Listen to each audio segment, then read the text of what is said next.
All right.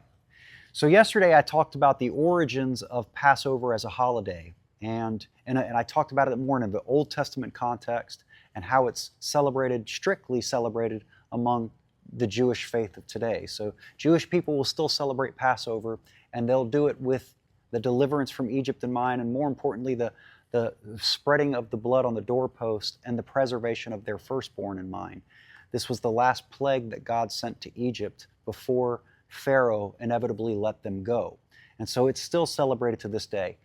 Christians also celebrate Passover every year. I bet you don't know that. We just don't call it Passover. We call it Easter.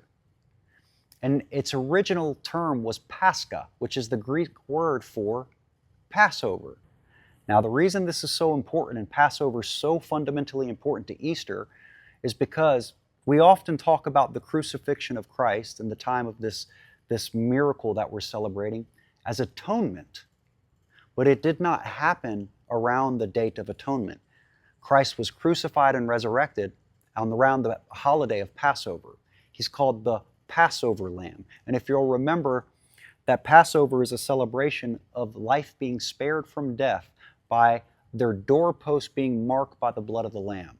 Does that sound familiar? When you're in Christ, you are protected by the blood of the Lamb. He is the ultimate sacrifice. And when you confess Him, believe that He is Lord and resurrected from the dead, you are spiritually putting His blood on your doorpost, and death must pass over. So even though we call it Easter, or in the Eastern Orthodox Church, Pascha, as some of you may be familiar, this is fundamentally our Passover celebration.